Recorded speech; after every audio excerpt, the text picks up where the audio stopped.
Hey, what's up everybody? It's Casey here at Zero and Fly and Tackle, and today I'm going to show you one of my favorite patterns for bull trout and other predatory species, the bully bugger.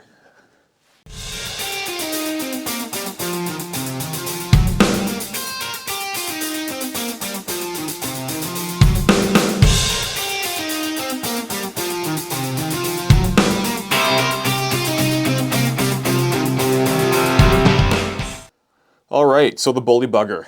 Let's get started on this one. So to tie this fly, I have taken a Maruto M30 in a 2/0. This is their up-eye salmon steelhead hook. Really nice quality hook. To that, I'm going to take some Wapsi lead wire in a .02. Use whatever size you like. You know, if you don't want it to sink as fast, either use less or a thinner gauge. If you want it heavier, add more or go up to .25. I find going up past a .25 is getting a little bulky, but do what you got to do to get down to them. I mean, sometimes these things live in big, deep, tanky spots, and you got to make them heavy. So is what it is. So I've got a little bit of the lead wire here.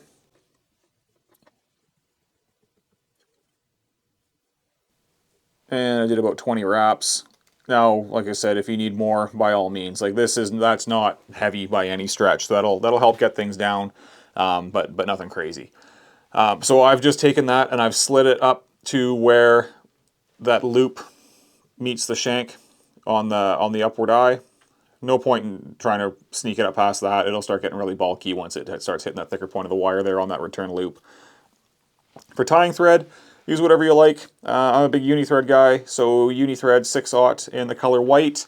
UTC 140 would be a good substitute as well too.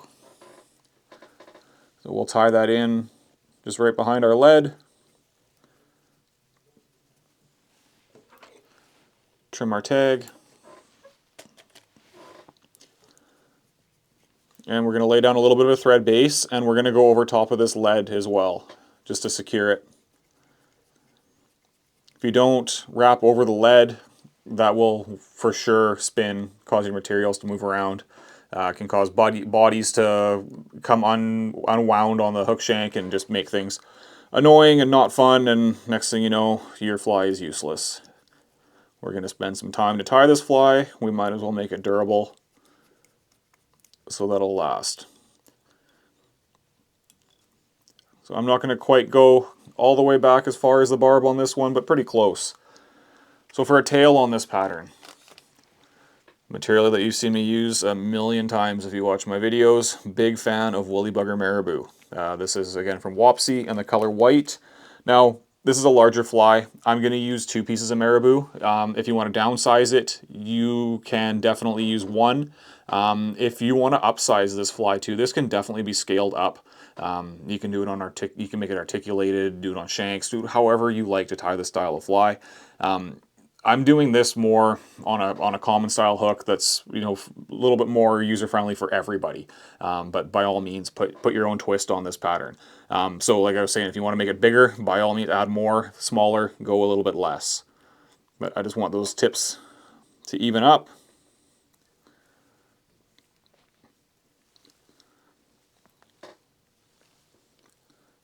I like how that looks right there. And we're going to tie that in as a nice long tail. The length of the tail I'm kind of going for is about the length of the hook shank, maybe just slightly less.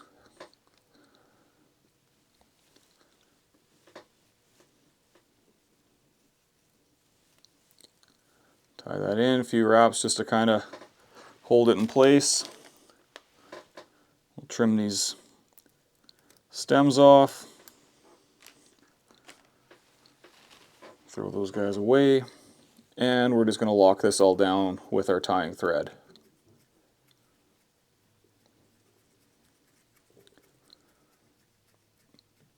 Keep that all nice and secure. Now for some flash on that tail to help grab their attention.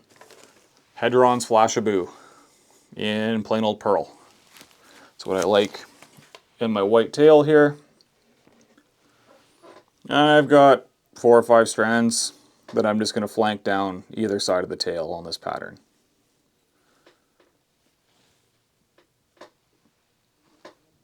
One side bring it across and over so that it flanks down the backside as well. And we'll trim those to length.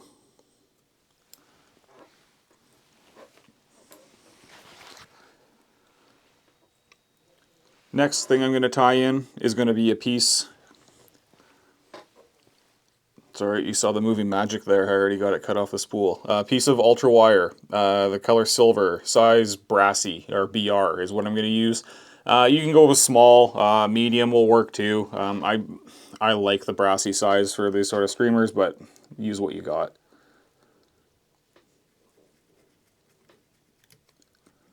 Alright, tie that in. The next thing I'm going to tie in is going to be some Strung Chinese Rooster saddle hackle in white from OfishL. I'm going to tie this in by the tip.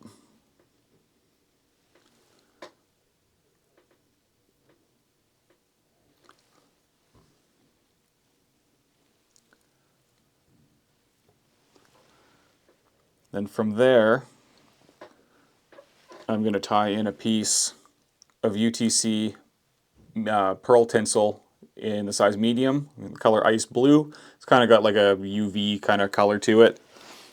And this is just going to be for a little bit of enhancement in the body.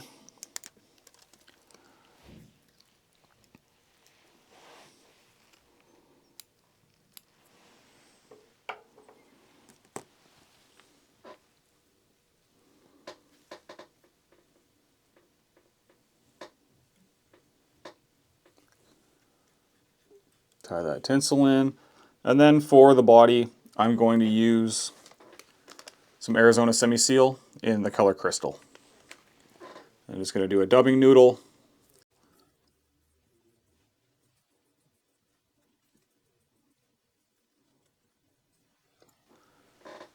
And we're going to spin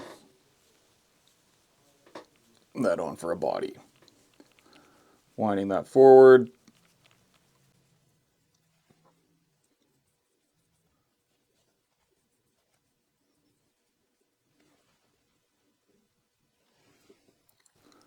As I'm doing this, I'll just talk about the color of this fly a little bit. You've seen me tie white flies before. I think white is a very, very underutilized color in a lot of fisheries. But our bull trout or our char are big on eating white flies. If you haven't tried one, I think you'll be pleasantly surprised if you tie on a pattern like this. I mean, kind of baitfishy, scalpin-y kind of shape, kind of profile going on to it. We're going to throw a cool egg on the front there to help grab their attention, and just something with a lot of movement and a good profile that's a meal for these big predatory fish. So I've got that crystal dubbing applied. I'm going to take that ice blue tinsel and we're just going to rib that body.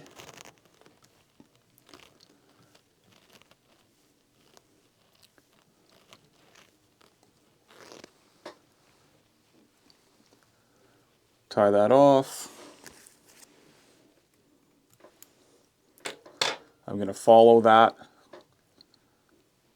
with that rooster hackle, just like we're tying a woolly bugger.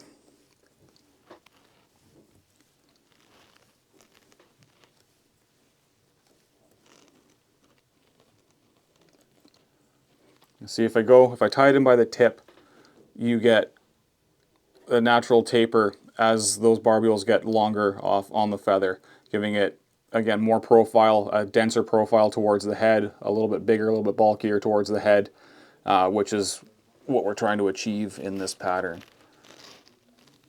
So we're going to tie that off. Find the stem there. Secure, and now that silver wire that I've tied in first, we're going to counter rib, wiggling through the hackles to try and not trap too many of the barbules. Wiggle that through, work it forward.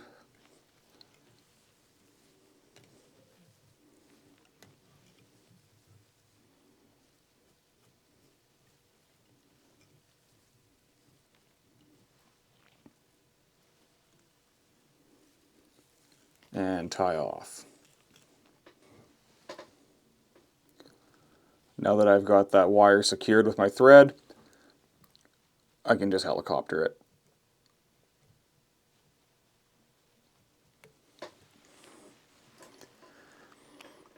Next thing that I'm going to tie in, well, we're going to make a dubbing loop. So I'm just going to double my fly tying thread over on itself. We're going to tie that off. And what I'm going to put in that dubbing loop is some Hareline ice dub in the color Rainbow Trout. And I'm just going to mix that with some of the white Arizona Semi-Seal, just to give it a little bit more volume without making it too dark.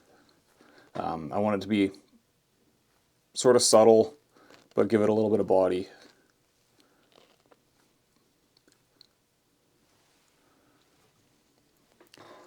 Alright, so I got my dubbing loop twister. I've got the blend of the dubbing that I just mixed in my fingers here, the crystal Arizona Semi-Seal, and the Rainbow Trout ice dub.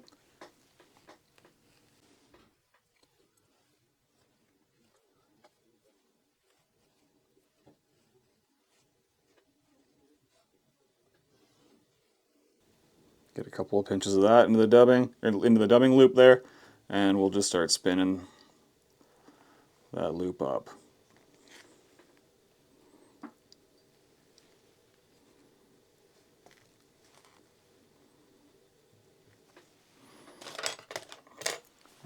Tease that out a little bit just to get a little bit of length out of some more of that material. And we're just going to wrap that, stroking those fibers back. We don't want that to get matted down if we can help it. We want to have those fibers flowing so that we get movement with the appearance of bulk without just having a big thick matted mess there. This is just going to give the fly, like I said, a little bit more of a fish head sort of silhouette as well as a little bit of flash.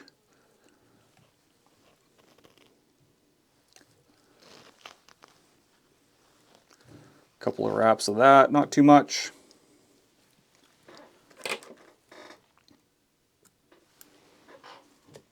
From there, I'm going to take a Wapsi Mallard barred flank in natural, or barred Mallard flank as I would call it. And that, again, I'm going to tie in by the tip, but I'm going to strip one side. You can see the natural curve that that feather has going this way. I'm going to strip the bottom side off of this guy.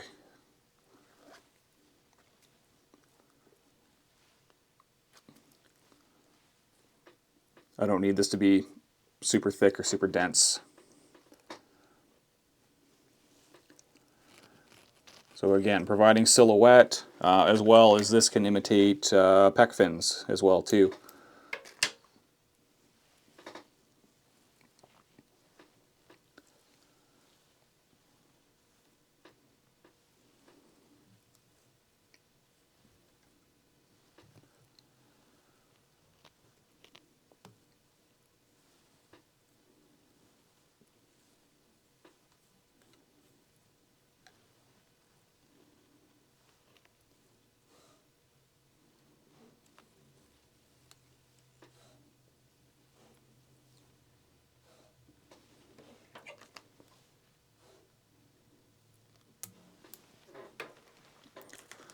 And then again, for some more bulk and just continuity with the rest of the fly, I'm going to take an OfishL Strung Schlappen feather in the color white.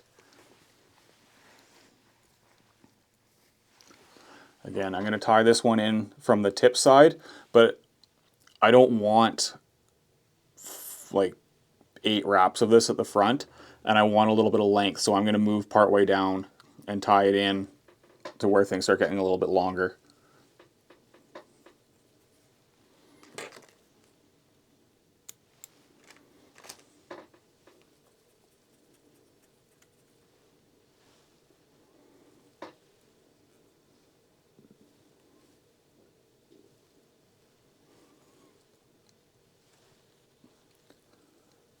we're getting a little unruly here. Let's stroke those back. There we go.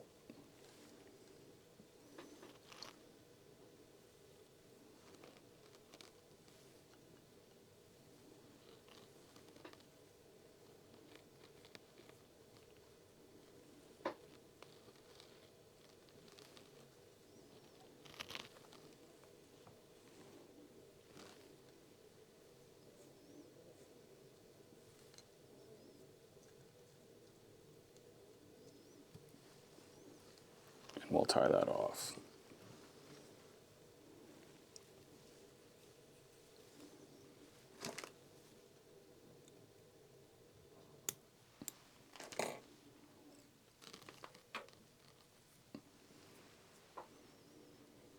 Now, the last material that I'm going to tie in is going to be our egg at the front here. This is something new in the shop for us, Spirit River UV2 row yarn in fluorescent egg. A lot of good colors in this. This one in particular really jumped out at me. So we're going to strip some of that off the core so that we've got our nice clean tie-in point.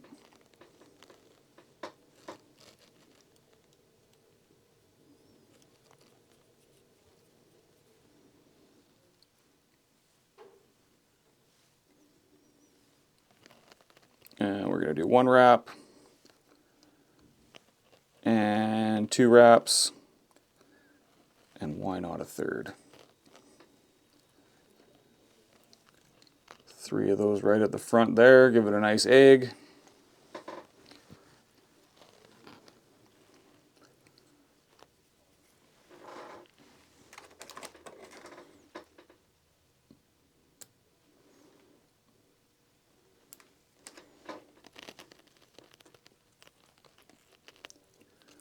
Do a thread head and give it a couple of whip finishes just to finish that fly off.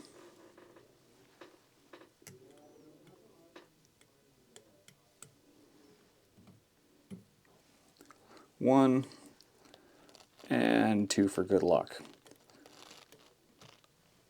Now, I never do this on the video, but I always finish my flies at home with some head cement. I just don't want to mess around and wait for it to dry while I'm talking through the fly here. But like I was saying, so we've got a good baitfish kind of profile going on here. Now, whether they think this is a sculpin, a smolt, whatever, who cares? As long as they think it's something that's food. So really, really cool pattern. Lots of movement to it. It's going to breathe. It's got a good profile. And it looks like something that's stolen an egg, which could be seen as a food source of those fish, or just something to help grab their attention. So this is a pattern that I'll typically fish on a sink tip swinging, but stripping it works equally as well too, and can trigger a really aggressive strike out of these predatory fish. As always, I will have the links to these materials posted in the description below. And more importantly, I hope you guys really like this one. Give it a try if you haven't fished a white pattern. As good as any to give a shot with. Like I said, scale it up, scale it down, try it for all kinds of things, but most importantly, fish it hard, fish it with confidence. Hope you guys like this one. Smash that like button for me, and check us out online, www.c-run.com. Thanks, everybody.